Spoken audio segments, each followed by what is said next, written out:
नमस्कार दोस्तों, आपका फिर से बहुत बहुत स्वागत है पौराणिक कथा चैनल में। मैं अंकित दुबे और आप देख रहे हैं पौराणिक कथा चैनल। दोस्तों, आज हम बात करने जा रहे हैं कि प्रभु श्री कृष्ण ने अपने ही भांजे अभिमन्यु को महाभारत युद्ध में क्यों नहीं बचाया। तो आइए जानते हैं हम इसी बारे में। इससे पहले यदि आप हमारे चैनल पर नए हैं तो हमारे चैनल को सब्सक्राइब कर दीजिए एवं बेल आइकन प्रेस कर दीजिए। आइए जानते हैं। दोस्तों, अभिमन्यु को चंद्रमा के पुत्र वर्चा का अंश अवतार कहा जाता है।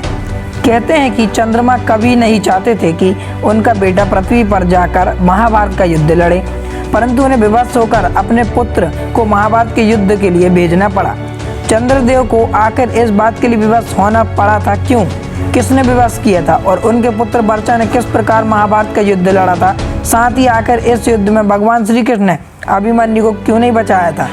दुष्टों के विनाश के लिए भगवान विष्णु अवतार लेते हैं। भगवान विष्णु का साथ देने के लिए सभी देवताओं को पृथ्वी पर या तो अपना अवतार लेना पड़ता है या फिर अपना पुत्र उत्पन्न करना होता है। द्वापर युग में दुष्टों का विनाश करने के लिए भगवान विष्णु कृष्ण के रूप में अवतार लेने वाले थे।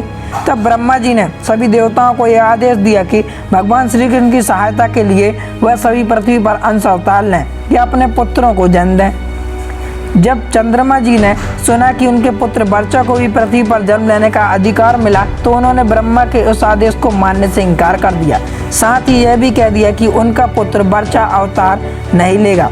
तब सभी देवताओं ने चंद्रदेव को यह कहकर दबाव डाला कि धर्म की रक्षा के लिए सभी देवताओं का कर्तव्य ही धर्म है, इसलिए वे अपना और उनका पुत्र उनके कर्तव्य से विमुख कैसे हो सकता है। देवताओं के इस प्रकार दबाव डालने पर चंद्रमा विवश हो गए, लेकिन फिर भी उन्होंने देवताओं के सामने एक शर्त रख दी।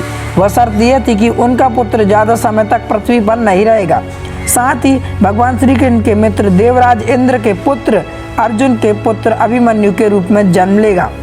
अकेला ही इतना पराक्रमी होना चाहिए कि वह किसी से न डरे, युद्ध से कभी विमुख न हो, जिसने तीनों लोकों में उसका पराक्रम की चर्चा हो। इस साथ ही चंद्रदेव ने देवताओं के सामने यह शर्त भी रख दी थी कि अभिमन्यु का पुत्र भी उस कुरु मंचा का उत्तराधिकारी होगा।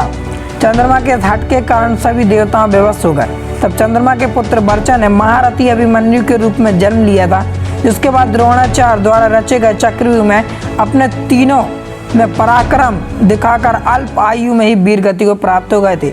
कहते हैं कि इसी कारण प्रभु श्री कृष्ण ने अभिमन्यु को नहीं बचाया था, क्योंकि किसी के प्रारब्ध में कोई हस्तक्षेप नहीं कर सकता। प्रभु श्री कृष्ण के लिए कोई असंभव नहीं था, लेकिन वह स्वयं भगवान थे, तो वह प्रकृति के विधि विधान को कैसे तोड़ सकते हैं। दोस्तों, वीडियो पसंद आए तो उसे लाइक करें, शेयर करें, कमेंट करें, हमारे चैनल को सब्सक्राइब करें एवं बेल आइकन प्रेस करें ताकि इसी तरह हम कोई भी जानकारी लाएं तो आपके पास पहुंचे सबसे पहले। अब हम आपसे विदा लेते हैं। धन्यवाद दोस्तों। जय श्री कृष्ण।